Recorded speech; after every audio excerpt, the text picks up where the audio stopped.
The streets are talking. Box Out.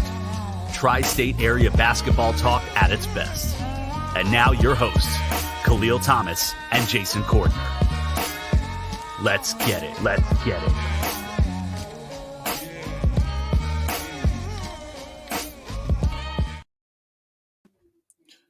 From NJ to BK and the world, this is the Box Out here on the One Podcast Network YouTube channel and on Spotify, Apple, wherever you get your stuff from. My name is Kahlil Thomas. Joining me in just a few minutes will be Jason Cordner from Brooklyn, New York. And it's a happy day, folks. Let's get it. So, leading up to today, myself, Jason Cordner, we wanted the Knicks to make a move, right? Obviously, Julius Randle's hurt. OG Odonabi, we're going to get to his surgery in a second. OG's going to be down for about 3 weeks, maybe more. So we're shorthanded. Along with being shorthanded, with those two players, Julius Randle, OG being out, obviously Mitchell Robinson being out, we're missing offense, especially from Randle. We're missing some shooting. We're missing players that, one, has experience that Tibbs can trust, and two, that can come in, kind of slide right into the rotation, slide right into the mindset of a Tom Thibodeau coach team and just ball. That's what we're looking for. Scoring, maybe some leadership. I know Jordan Clarkson was mentioned on this show. Leader, probably not the word you would use to describe Jordan Clarkson, but we needed something. And today was that something. The Knicks, and I'm going to get into the trade a little bit deeper when Jason gets in, but the Knicks pick up Alec Burks. He comes back to New York. And Bojan Bogdanovic from Detroit for Evan Fournier. So we finally got rid of Fournier. Great. Malachi Flynn, Quentin Grimes, Ryan Arcidiacono, who I forgot was even on the damn team. And we two second-round picks that we gave up in the trade. So examine this from the big point. I think this is the bigger point to take from this trade. The Knicks made this trade without giving up any of the first-round picks that they have under their belt, whether it be theirs, whether it be Dallas's. I think it might have been Detroit's other first-round pick. I think we have 3.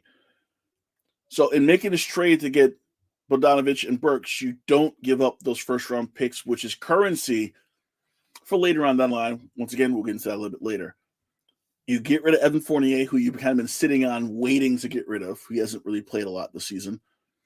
Quentin Grimes, who we said was the only real trade chip they had left. Besides those first-round draft picks the Knicks had, Quentin Grimes was the only real trade chip that they had left in their back pocket. Grimes, a good shooter. He plays really good defense. He's long. Most teams would love to get Quentin Grimes in second, third year to develop him. He might not be a starter. He might be second man off the bench, but he can give you something. Arcidiacono was just sitting on the end of the bench. Malachi Flynn came over in the OG trade from Toronto. He was a spare part. So at the end of the day, if you look at what the Knicks gave up, it was really nothing. And if you look at what they got back Bogdanovic, a long shooter who can play the 3, he can play the 4.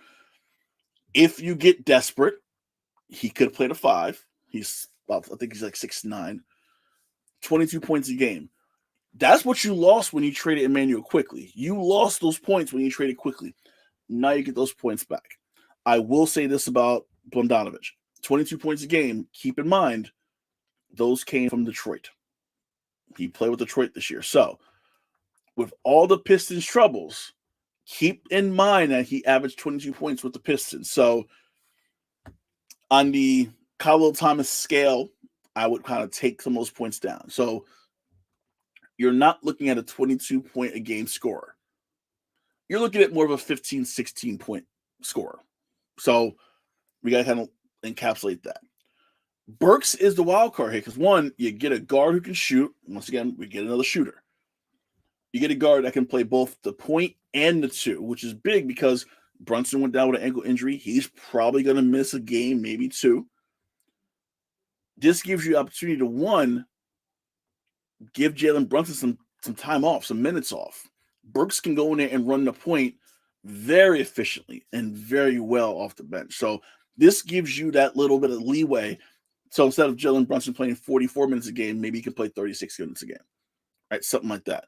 Burks he proved himself in New York the last time he was here. So you're getting two proven players who can slide right in and get right to work. So I think the move itself was a really good move. I think they accomplished what they wanted to accomplish. I'm just happy. I have no complaints. I have nothing bad to say. Like I said, we still those first round picks because you never know what superstar gets very, very antsy and says, I want to be traded. And the Knicks swoop in with their first round picks and go, they can come here. They can come hang out with us at the Garden. And that'd be cool. As I bring in Jason Kortner from Brooklyn, New York. Jay, big day. What's going on? Been a crazy day. First, it really has. Trades. We got press conferences going on. The Kobe statue looks amazing. First of all, how's Kobe getting 3 statues? That's incredible. Listen, Sports Center had like a little kind of a insert thing during about that, and I'm like, listen, 2, 8, 24. I'm like, those 3 numbers are special in their own right. So give them all 3. Give them all 3 numbers. Retire 2. I know they retire 8 and 24. Retire 2 as well, and just put it up there. Might as well. Yep. Talking about this Knicks trade, I texted you early in the day. I said I love this trade. I have no complaints about this trade. They didn't give up a lot. They did give up Quentin Grimes, like we said would have to happen for a trade to happen. Yeah. You had to give up Quentin Grimes. Yep. What are your thoughts on this trade? It was a good trade. It was a good sneaky trade. I think they won the trade deadline day. They're definitely building momentum here. Like I texted you earlier, I think they're able to compete now. I think, the ceiling might have been the second round. They got to get to the Eastern Conference Finals. Now I think the ceiling is maybe get to Game 7 of Eastern Conference Finals. If they could pull off, maybe even, I think they're the deepest team in the East now. So I think what they got back in return, and they still kept all their number 1 picks. And I told you, somebody's going to be disgruntled this summer. And I'm leaning towards Giannis. I think that is a train wreck waiting to happen in Milwaukee. I think he's going to be the domino that falls in the summer. But regardless of who the domino is going to be, they still have a lot of assets, and they can still maneuver to improve this roster. So I think this is house money. I think once they get past the second round, it is house money for the Knicks. I think they're well equipped to give Boston, whoever they play in the Eastern Conference Finals, a run for the money. I think expectations have definitely risen now, and I think they're going to see that. And they got everybody. They got pieces that are like IQ pieces. There's no ISO players here outside of Randall, who seems to have bought into the system a little bit more this year. So I think this is probably the most cohesive Knicks team we've seen, especially since we've been doing this show. You look at the roster up and down. I agree with you. I think this might be top to bottom the deepest Knicks team that we've seen in the time we've been doing this show. I think from 1 to, I will say 11. 11. Yeah, 11. Right? 1 to 11, I think you can play. Sims ain't gonna play 11 guys. I think we can kill that noise right now. He better play. He better figure something out. But it's interesting. He only got 8 to play tonight. He only got 8 tonight. So. I know. Well, between them and the Nets being depleted completely as well. So I think the Knicks could win tonight. Really? I think the Nets are gonna get blown the hell out. Because I think the opposite. I think Kyrie's going for 60 tonight, and I think the Nets might squeak out a win. See, watching the Nets play the Mavs and how the Mavs had them down by 24 and the Nets came back, and the Nets aren't a good team at all, you can't do that to the Knicks if you're Dallas. I think if they do what they did against Brooklyn, the Knicks will win even with 8 players. The big point today, and I said this in the intro, and you just said it too, the Knicks have 4 first-round picks. So they have their own pick. They have Washington's first-round pick, Detroit's, and Dallas. Now, we make a big deal about draft picks, right? It's good to have 4 draft picks. I'm not going to sit here and shit on having 4 first-round draft picks in NBA draft. However, besides the Knicks' own draft picks, Dallas's draft pick is protected 1 through 10. Detroit's protected 1 through 18, which is going to be bounced out to another year. And then Washington's protected 1 through 12, which is also going to be bounced out. So, in reality, you only really have 2 picks in the first round. You have your pick and you have Dallas's pick, because Dallas is going to be well out of 10th unless they try to pull that shit they put last year. How important are those Washington picks and the Washington pick and the Detroit pick in the future? Because it's going to get kicked out to next year. And like you said, someone disgruntled is going to open their mouth and Knicks and be like, we got these 2 picks just sitting here. How important are those 2 those 2 picks that they have in their back pocket? Normally, I would have been like, even the Knicks pick is probably going to be in the 20s going forward. I think they're going to be a solid team for the next couple of years coming up. I will say those picks are going to be valuable for this one reason, that most of these loaded teams don't have draft picks at all. Like the Lakers don't have no draft picks. Milwaukee don't have no draft picks. Philadelphia, a lot of these teams that are trying to go for it now, they're going to be looking for assets down the road, especially if they lose a disgruntled player. So I think with the Knicks dangling that, it'll help. It'll help. They can definitely move off those picks and see what happens. But my only thing about the picks is the longer you hoard them, the less valuable they become. Kind of like how when Boston had all those picks, and they got Tatum and Brown for fleecing the Nets, but they didn't really build too much of a nucleus after that because they kept hoarding those picks and never really used them. And then they used it one on Kyrie, and then Kyrie was gone after 1 year. So it's one of those things. You gotta, the longer you hold them, the less valuable they become. Yeah, I'm gonna be interested to see kind of what they do with these picks. If they hold on to them another year, if you wait to the offseason and say, I think you got to pull the trigger this summer. Don't you think? If a top 5 player in the league becomes available this summer, you got to pull that trigger. Bruce, what's going on, Bruce? The third member of our team here. I picked the Knicks to win the East, and OG is hurt. It was announced that OG is going to have bone spur removed from his elbow. He's going to be out 3 weeks, but work out during those 3 weeks. So the 3 weeks is a baseline. Well, technically it's 2 weeks because that 1 week is All-Star break. Yeah, so it's perfect. 2 weeks. If he's back by middle of March, I'm okay with that. But thinking of the rotations, because I'm in my head already thinking like what could happen. And I'm going to insert all the hurt players to the rotation. So we got Brunson. I'm assuming DiVincenzo continues to start at the 2. Oh, yeah, definitely. OG at the 3.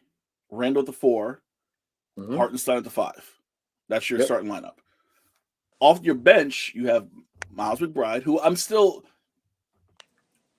What's your thoughts on Miles McBride? Because I'm still not completely sold on McBride fully right now. Still, I think I'm not really sold on him fully, but I think he's the new Evan Fournier. Once everyone comes back, he's just not going to see the playing time.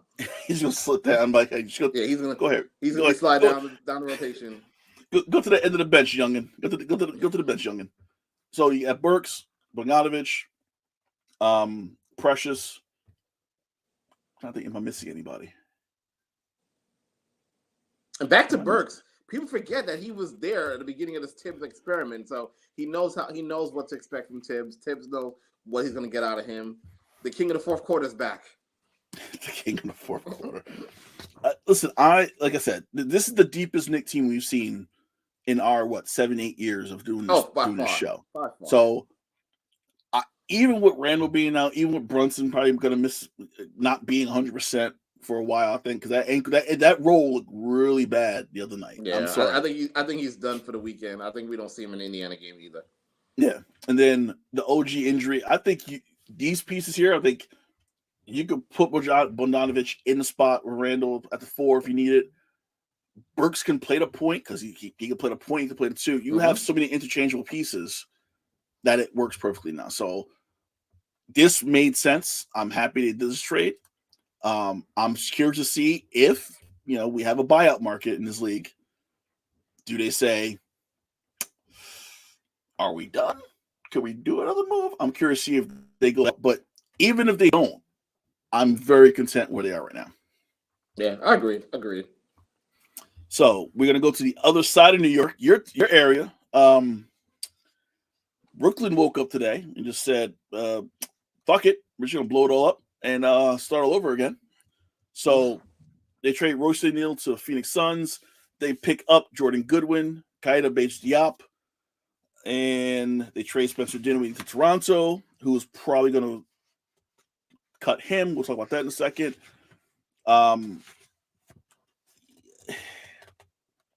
Are the Nets going back to what they did before and saying, we're gonna get some bad contracts. We're gonna start all over and just kind of blow it up. And they're following their old blueprint. We're gonna take these bad contracts.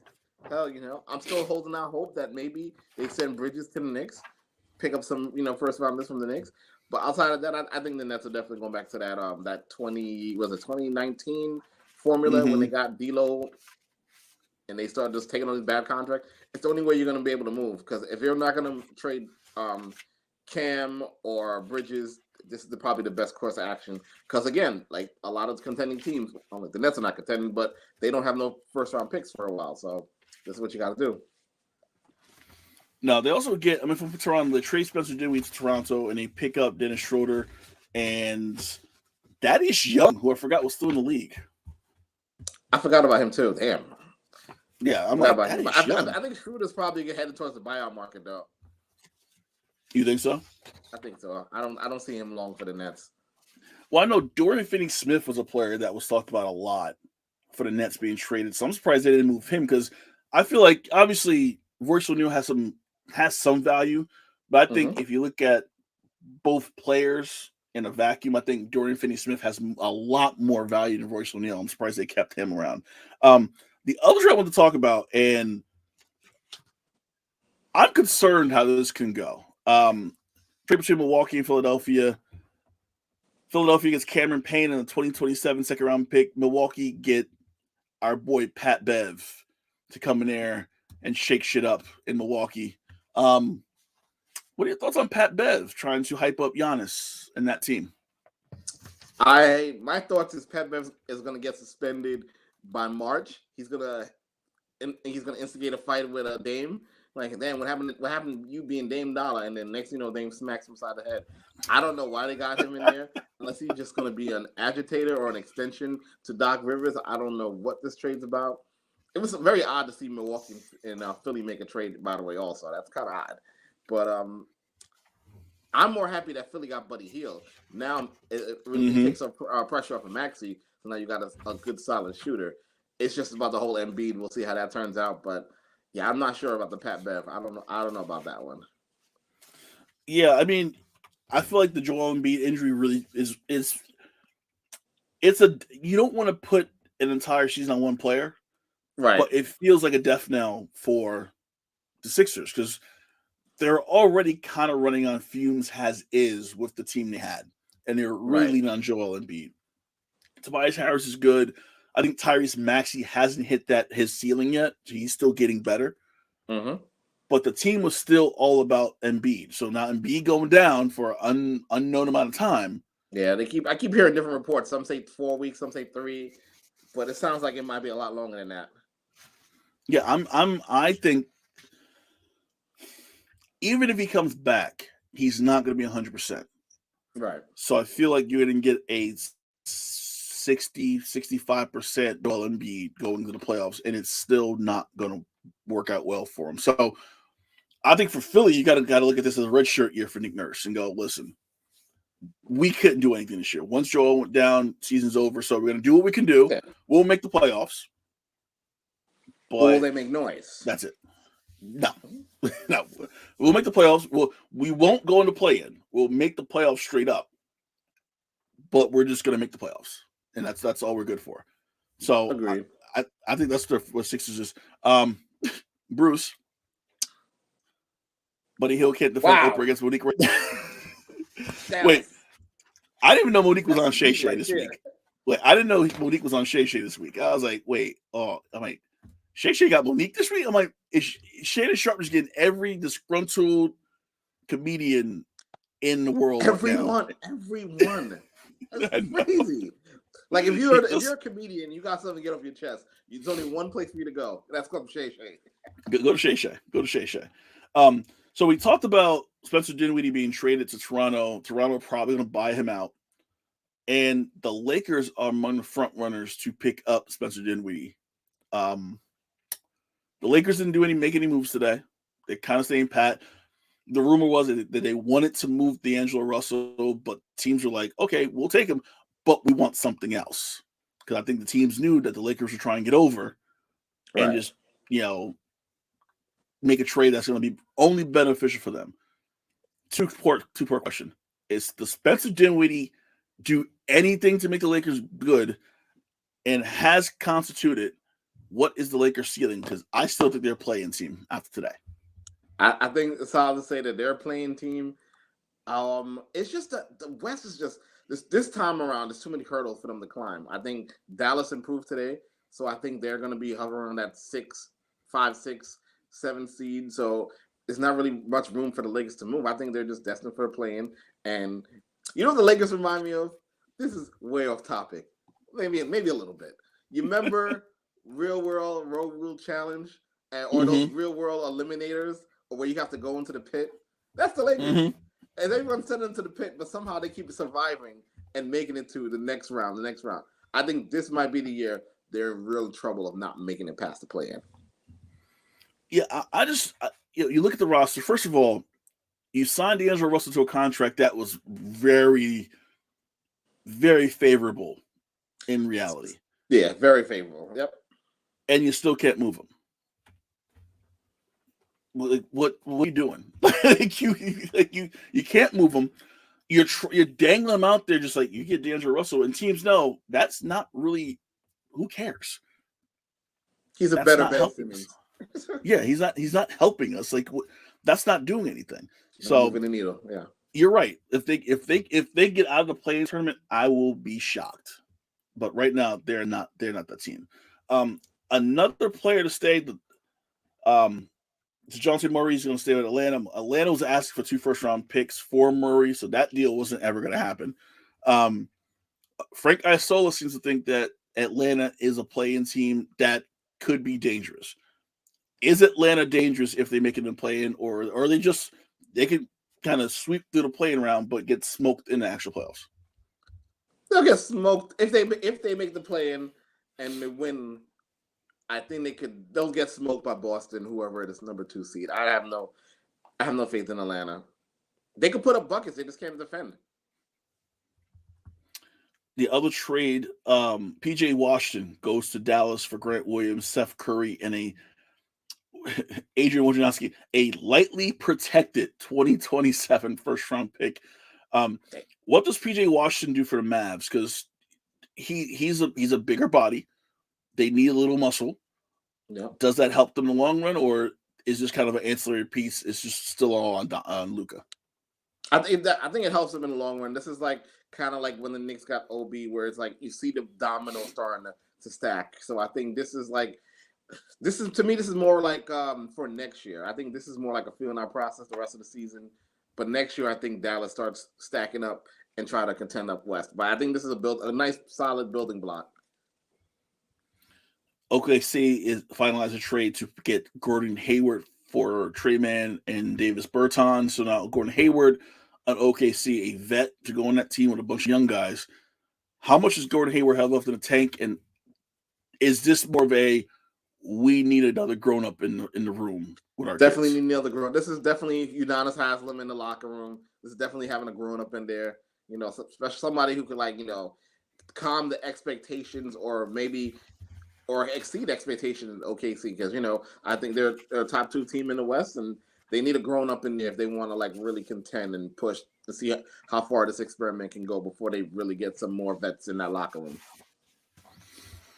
Toronto gets Kelly Olynyk and Ochai Ojabi, and Utah gets Otto Porter, Kerry Lewis, and a 2024 first-round pick, the least favorable to OKC.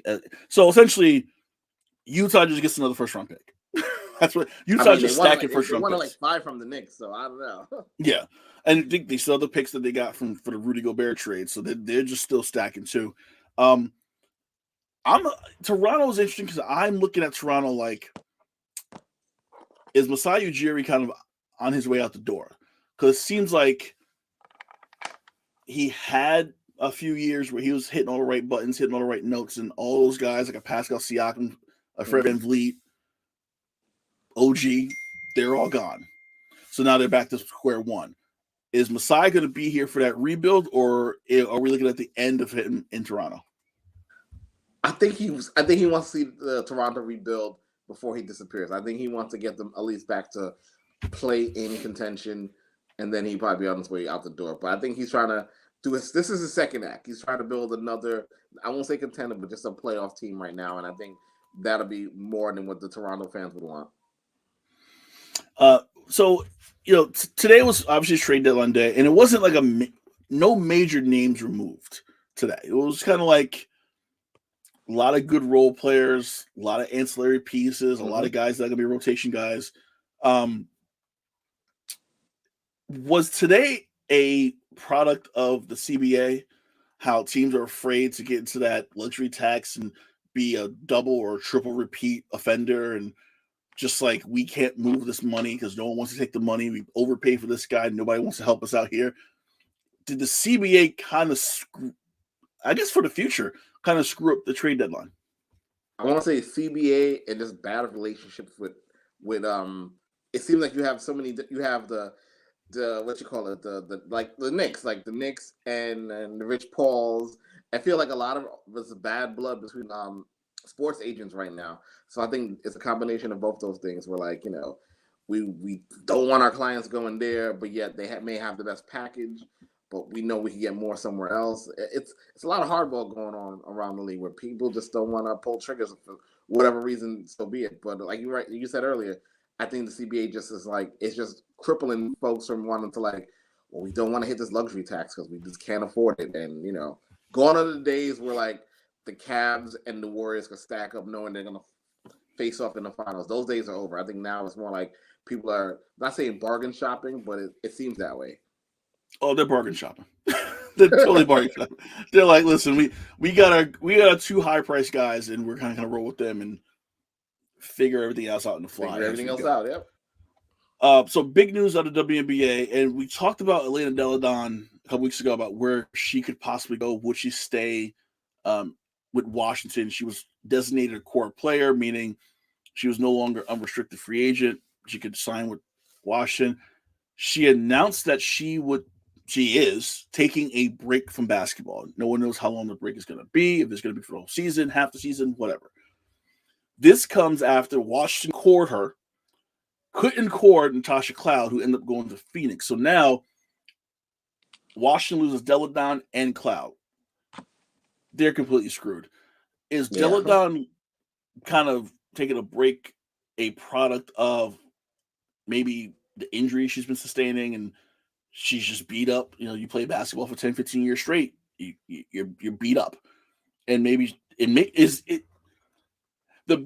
she done? I think that's the question. Is Elena Delle Donne done? I think she probably does need to take a recharge and refresh and figure things out. I wouldn't surprise me if she came back after the summer Olympic break. Wouldn't surprise me. Yeah, she's a good player, but like I said, she gets hurt quite often. Like she's hurt, so she probably a lot. Realistically, she probably needs a year just to recharge her battery. Yeah, so I can see her just not coming back this year and going. Bruce thinks she'd do Maya Moore. I don't think she's going to just walk away completely. I think she will recharge. Nah. She's definitely not going to be a Maya Moore. She definitely has a lot more left in the tank, and she's just saying she needs a break. And listen, she was balls to the wall for the last few years. Got a championship out of it. I think she'll be fine. She just needs a break. In other news, Candace Parker is going back to Vegas to the Aces, and I think all along, deep down I knew she was going to go back to the Aces because she really did not play any role in the championship. She did not contribute in this championship. No, not one iota. So I think deep down, she probably felt like she had unfinished business in Vegas because, she got a ring, but did she really earn that ring? Right. It's kind of like Monix from semi-pro. Like he got a ring from Boston, but did he really earn that ring from Boston? No, not really. He was just there.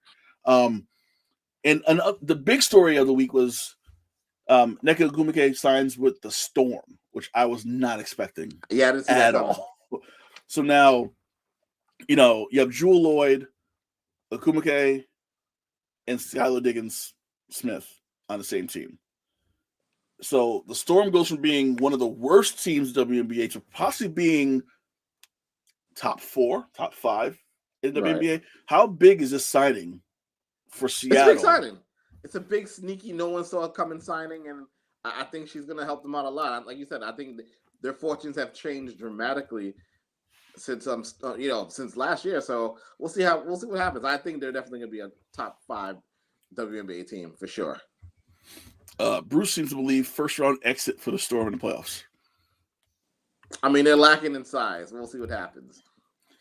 In other news, Chicago in the Toronto Raptors sense, they're blowing it up. They sent Kahlil Copper to the Phoenix Mercury in exchange for 4 draft picks, including the number 3 draft pick in the draft, along with Breonna Turner and Michaela Onwuede, former Liberty player. I think since Chicago lost Candace Parker, I think they kind of realized, and their coach got fired, quit, whatever you want to say. I think they realized they kind of to blow it up. I think Chicago is going to be the team that I was thinking the Sparks might be the worst team because they know they're going young and going to rebuild. Oh yeah, they're in the rebuilding phase. I think the Sky's in the same boat. I think the Sky's like, we got our ring. Let's start all over again. I think they're going in that. They went all in the Candace Parker year, and now they're like, now we got to start all over again. But you know what? When you win a championship, it buys you time to do the restart. So, Liberty in trouble. Wait, Bruce is talking about the Liberty. I was waiting for him to mention the Liberty somehow in this conversation. I didn't say anything about the Liberty, and Bruce brought the Liberty. So I'm trying to figure out why he brought the Liberty up. I don't know what part of the conversation. Connecticut. You mentioned Connecticut the other day, how you didn't know what they were doing. They bring back Jones, running it back with Bonner. Mm-hmm. They're essentially running it back. They're pretty much running it back completely. It didn't work for them last year. It didn't work for them the year before. We're running it back for the 3rd year in a row. Help the Connecticut Sun. It will make. It will not. It will not. But they're gonna try. They're gonna give it a good college try. I think the worst thing to do is stay packed. So I think, yeah, I'm not sure exactly what they're trying to do. I'm I told you about some of the moves they made. I think they figure out if they stand packed and hopefully the Liberty come down or whatever the case may be, they'll be right there. But the Suns are always going to be the Suns. They're going to be right in the middle of things. Yeah, that was going to be. They're going to be the team that gives the Liberty. But not great. Yeah, they're going to give the Liberty trouble every time they play them. That's the team that the Liberty going to have to deal with every single time because for some reason they play Liberty close and the Liberty can't do anything. Back to the NBA, they announced the participants for All-Star Saturday Night. I'm going to talk about that in a second. Kia Skills Challenge is going to be 3 teams: Team Pacers, Halliburton, Mathurin, Turner versus Team Top Picks, Banchero, Anthony Edwards, Victor Wembanyama against Team All-Star Scotty Barnes, Tyrese Maxey, Trae Young. 3-point contest. Dame Lillard is defending his title against Malik Beasley, Jalen Brunson, maybe, Tyrese Halliburton, Lauri Markkanen, Donovan Mitchell, Karl Anthony Towns, and Trae Young. Then we have the Curry Ionescu 3-point challenge, and then the slam dunk contest. Mac McClung coming back to defend his title against Jaylen Brown, Jaime Jaquez, Jacob Toppin. And you say Jacob Toppin? No, not Obi. It is Obi's brother, Jacob, who plays for mainly the Westchester Knicks. I'm not sure if I asked you this question last week. I don't know if you got to it or not. Is there anything they can do besides making the floor LED to make anyone give a shit about All-Star Saturday Night? Because this was like my viewing. Like I had an anniversary years ago with a girlfriend on NBA Saturday Night weekend, and I made sure. It used to be such a big thing. I made sure to be in our hotel room, dinner done, whatever we did during the day done. And we were back in the hotel room, and I was like, here's what we're going to do. You're going to leave me alone for 3 hours. After it's over, we're going to do the thing. Right. We'll do the thing after All-Star Saturday Night's over. Now it's like, I'd rather go bowling than watch NBA All-Star Saturday Night now. Like, is there anything they can do to make it better? See, the skill. I had a weird theory. They should really make it like WNBA versus NBA in terms of like skill challenges. That's the only thing that I could see making things better. Like if we had like a 3-point contest, like after the men's versus the ladies finals 3-point shootout, have both of them contesting it, and that might spark it. Other than that, it's not really much you can do. It's just it's really watered down in terms of exhibition style now. Like, the 3-point should go on last. I think that should go on last. Yeah. I think the dunk content is just they done did every dunk you could think of, and then you add props. I mean, what props can you add that we haven't seen already? We've seen dunking over a car. We've seen your teammate as your prop. There's nothing really you can do about spicing up unless you get like legit all-stars that's going to participate. Which you're not, because no one wants to do it. I think everybody understands it. Go ahead. I would say, do they not want to do it, or they don't want to get embarrassed? Which one is it? Probably a little bit of both. I think they don't want to do it, but they also don't want to do it because they don't want to get embarrassed. Because they try some crazy stuff and miss, then they gonna look crazy. Ninja Page, what's going on? Thank you for watching.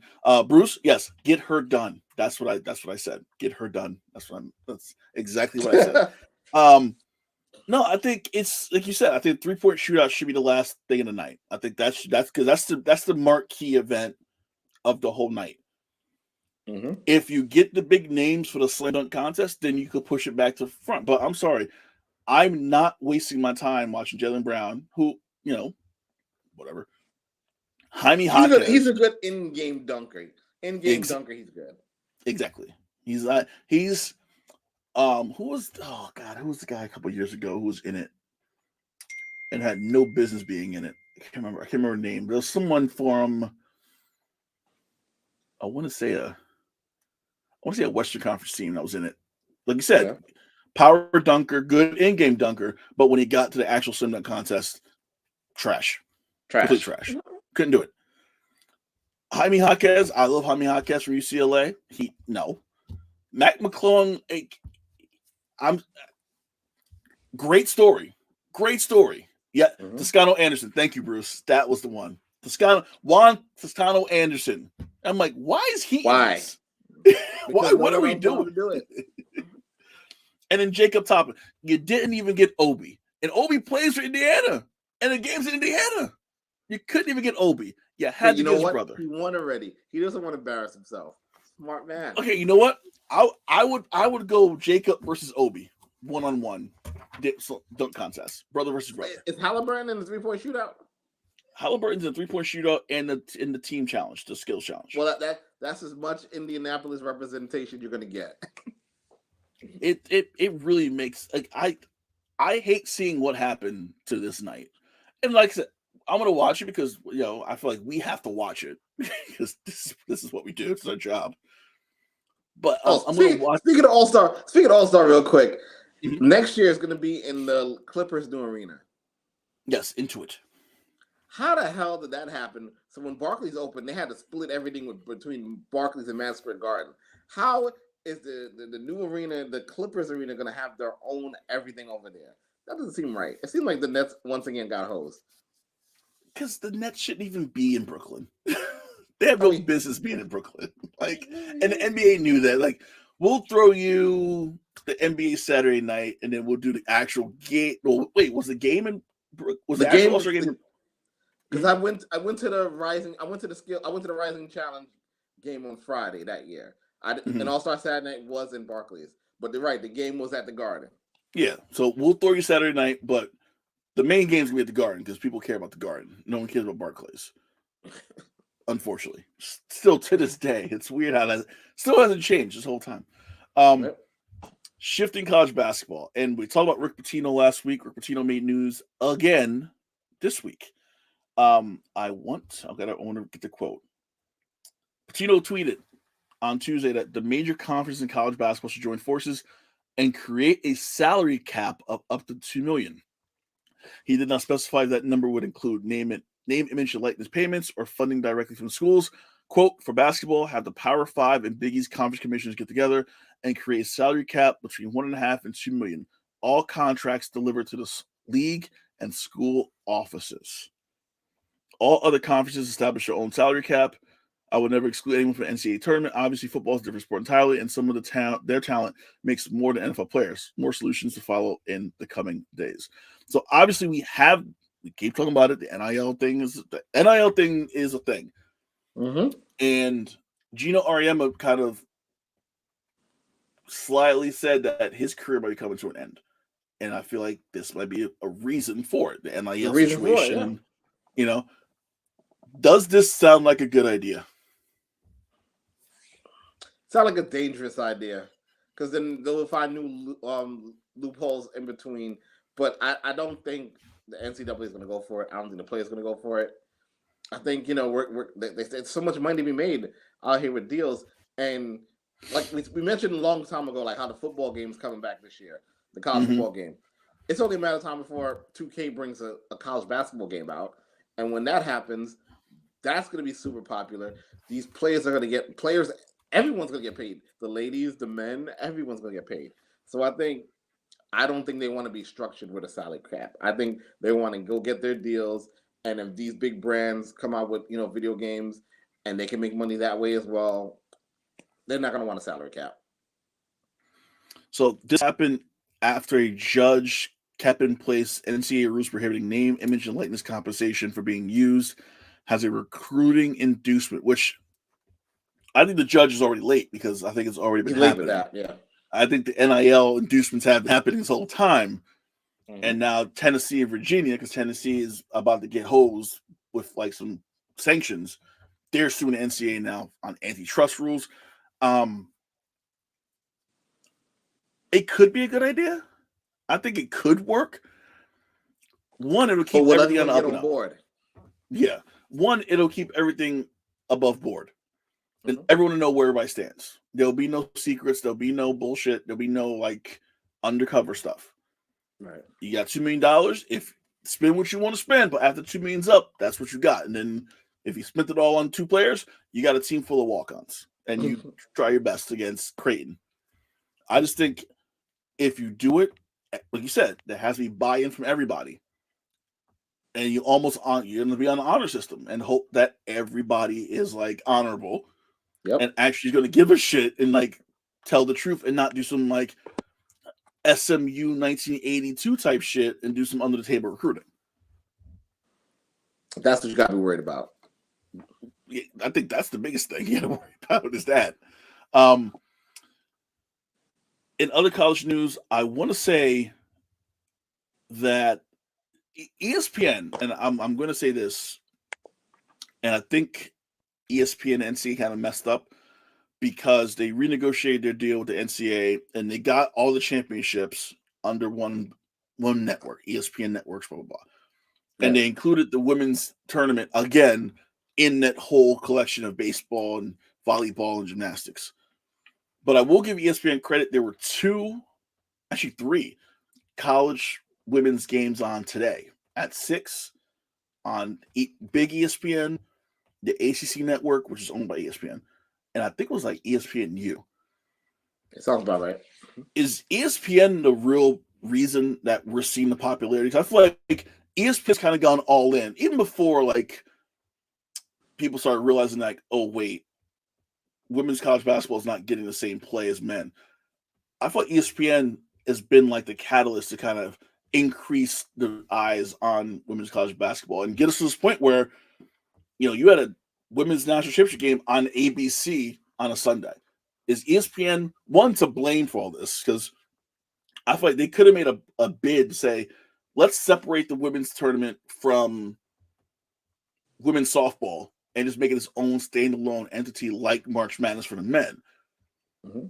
Is ESPN kind of playing both ends because they didn't want to spend the money that it really would take to keep the NCAA tournament, women's tournament on their TV? I think it's a combination of both. And I also think it's because they've done a good job of showcasing women's basketball for a long time now. And I honestly, you know what I think it is? I think it's because they never got the tournament on their network. This is what they had to do. They had to elevate the next product because they couldn't get the men's tournament. And especially as we get closer to March Madness, you notice the CBS coverage gets louder. The Fox coverage gets louder. All of that. So, and then I think if those factors in, ESPN made a smart move. It's like, hey, we need to like reevaluate. Let's put this up there. And not to mention the talent's gotten better. Like, there's no more that 1-2 dominant teams. Like, it's a real competitive field now. Long gone the days of Tennessee and UConn is running roughshots are all over women's basketball. Now it's actually balancing this talent out there. So kudos to them for covering it. Shout out to Sam. Dolan for president. Absolutely not. Leon Rose, yes. I mean, him and Trump have a lot in common. You know what I mean? God, don't say that. Don't say that. I mean, they probably do now with sexual harassment claims. They definitely have a lot in common now. They got a lot of those going. Right now, currently, you have a bunch of games in action right now live. 90-72 Orlando on top of the Spurs in the third quarter. 87-74 Golden State on top of Indiana in the third quarter at the half. The Knicks down 11, you're right, to the Mavericks at the Garden at the half as well. The Nets only down 8 to Cleveland. 7:45 of the second quarter. Minnesota up by 6 on Milwaukee. Memphis beating Chicago. In about 15 minutes, you're going to have Phoenix and Utah. And then later on tonight, you have Denver, Lakers. And then, if I can get my screen over, the other game is Portland, Detroit at 10 p.m. as well. So that's the games going on right now live. Watched Seton Hall last night. Still not impressed. They beat Georgetown, which is, Ed Cooley, new team. Georgetown's still trying to figure out. Yeah, I think if you give Ed Cooley 3-4 years, Georgetown will be back to where they used to be. But he definitely needs time. I don't know what have you seen this week in college basketball, whether it be men's or women's. What is there anything caught your eye? Nothing really spectacularly caught my eye. It's just that it seems like we're in the dog days before we get to tournament play, which will be here before you know it. I still like what I've seen from UConn. I'm not sold on North Carolina. I was so unimpressed with them after how they handled Duke, and then they got blitzed by Clemson, like little old Clemson. So again, there's so much parity around. Wait. Yeah, Bruce. Go Heels. Go Heels. So much parity going on. I don't know what to make it. I was ready to fast forward to college tournament play. Yeah, I mean, like you said, seeing Clemson beat North Carolina at the Dean Dome was big. At the Dean Dome. Yeah. And then seeing Kansas fall to Kansas State in overtime, that was big. So those two games right there told me, I'm like, no, we don't have a favorite. I know UConn's the best team in the nation right now. I don't care North Carolina. I don't care Arizona. Exactly. UConn is still the best team, but look at the resume. They lost Seton Hall. So how good is UConn? I think that's the question we got to kind of start asking ourselves. I've been watching a lot of like Mountain West, a lot of San Diego State. Really? A lot of BYU, a lot of San Jose State, who has a really weird court design. This happens when you're up to like 1 a.m. You watch a lot of late night basketball. You watch a lot of UC Santa Barbara. I'm like, oh shit, I'll watch this. So I'm looking at those smaller conferences because the Power Fives and the Big East, they're not Power Five, but the Big East in basketball is power. You kind of know what you're gonna get from those games. I feel like the real college basketball is the stuff that you're not gonna see, like those random Friday night games, like Toledo versus Akron.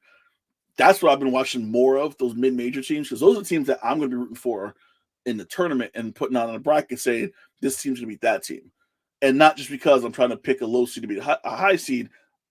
I think I'm trying to become more educated. I think on mid-majors more than ever now. Because I think we're not far away from a mid-major winning the national title.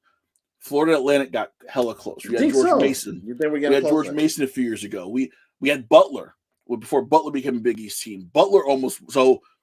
We're at that point where we have every couple of years as a mid-major kind of makes a run. I think we're at that point. We're never going to see a team like St. Peter's get that far again. But I can see Florida Atlantic, who's still in the top 25, make a deep run again because they have essentially the exact same team they had last year when they beat everybody against the Final Four. Agreed. So I'm trying to see if any other news has come out because even the trade deadline happened.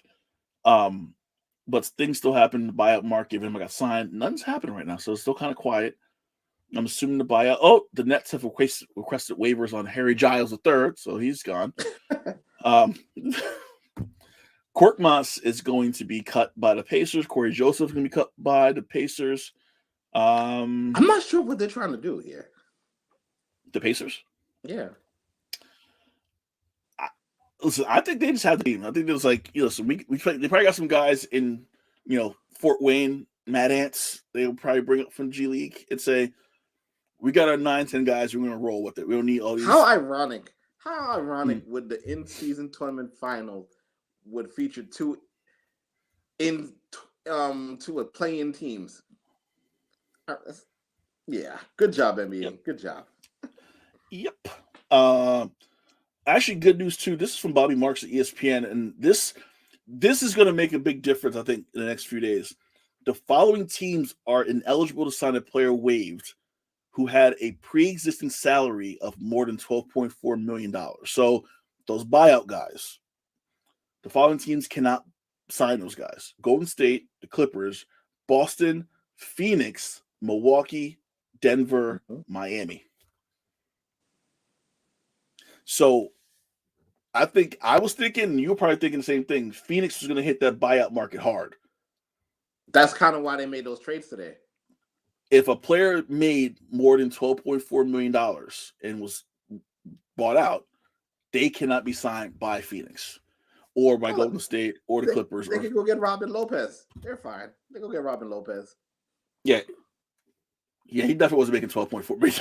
I'm thinking, like, wait, is he making that much money? So now they're looking at now they're really bargain shopping. Listen, really Tony Snell was out there. They could have picked up Tony Snell. He was out there. And you know what? I get it, right?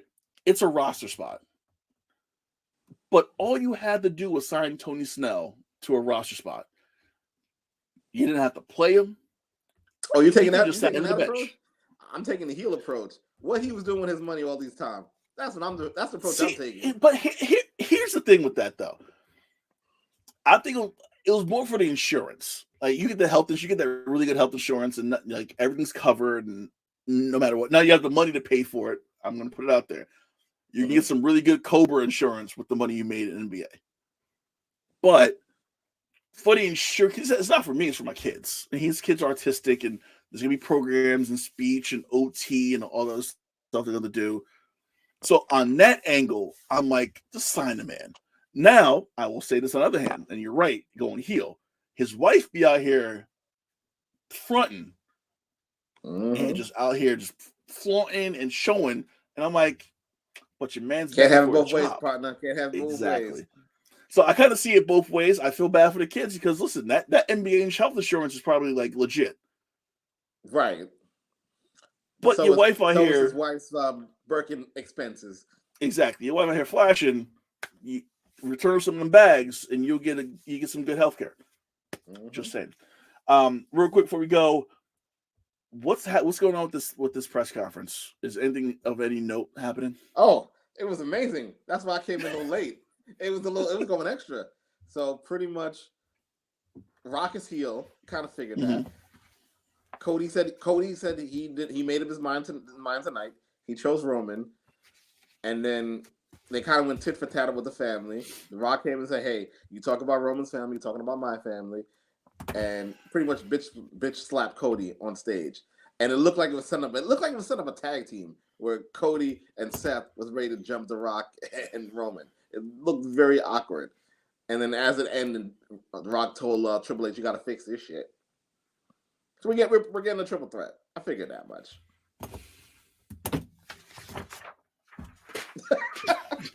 But yeah, when you get a chance, check it out on YouTube. It's really good. It was really entertaining. Listen, here's I've been able to sleep on this for the last few days. Okay, Bruce, your AEW blasphemy ends tonight. Okay, it's gonna be boss time in Boston. Okay, that's all I got to say about that. They're pivoting, which I think they had to do. They had to pivot from the chaos that they created. However, they're trying to recreate the Yes Movement.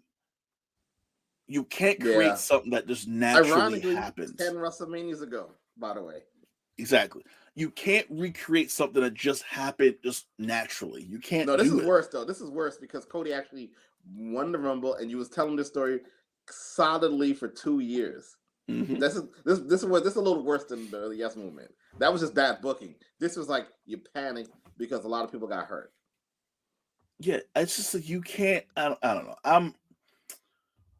And I'm also starting to believe what people say about The Rock behind in Hollywood, because this seems like the DC struggle all over again, where Black Adam, he's trying to make Black Adam, and Superman be like, oh, wait. Everybody's like, wait a minute. Who made you the president of DC? DC. Listen, The Rock is the WWE, LeBron, NBA trying to hang on. It's over, bro. I agree with that. And notice he has no movies right now, so this is also a perfect storm for him to like come here, swing his, the rock around. So I get swing the rock around. Swing his rock around.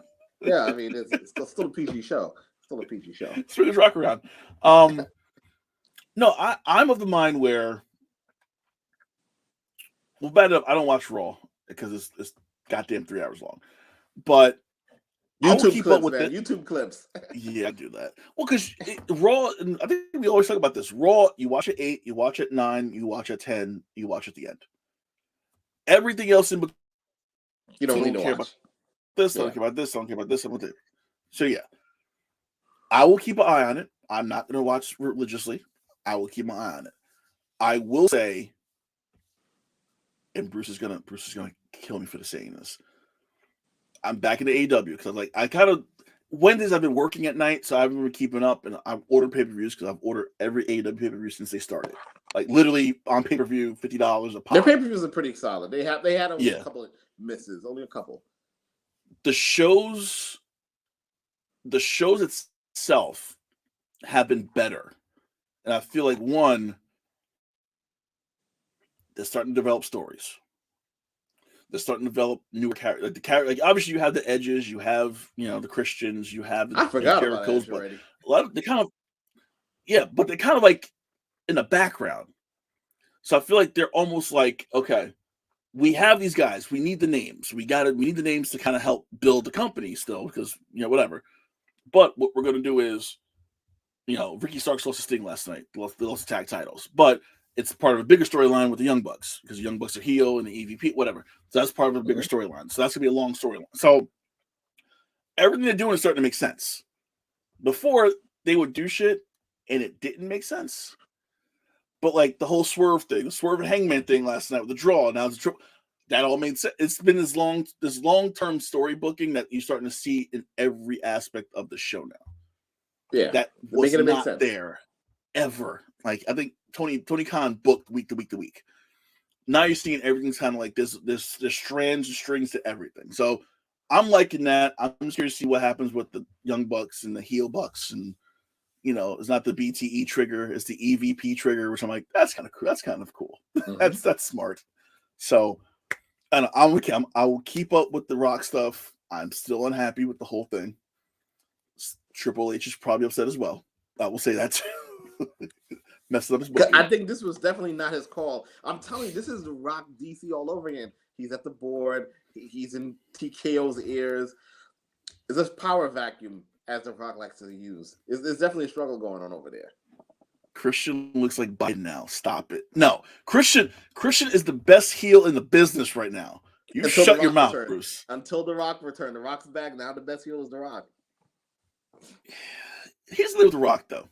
And if I'm going back to the Cena feud. Everything The Rock does is written. Like Christian actually is a dick. Yeah, Christian's good. It is all from the top of his head. He's good. It's he's untouchable right now as a heel. Like there's no one more hated, I think, in wrestling right now than Christian. Agreed. Like the dad stuff is hilarious. It's like whenever you mention someone's dead father, I'm like, you win. You got that off. Jay, as always, great show, man. Likewise. So we'll be back next Thursday night, 8 p.m. Eastern Time, 5 p.m. Pacific, 2 a.m. Hawaii. Whatever the hell the time difference is over there. I don't know what that is. So next weekend, I think it's All-Star Weekend next weekend. So the news might be a lot less next week. Yes, next weekend. Was it ready? Mm-hmm. Middle of February. So next Thursday will be nothing, probably. So, but we'll be here anyway, talking WNBA college. Maybe the Knicks go another winning streak. We'll see. We never know. So for Jason Corder, I'm Kahlil Thomas. Thank you for watching, listening. We will see you next Thursday night here on the One Podcast Network YouTube channel. Peace, everybody. Peace.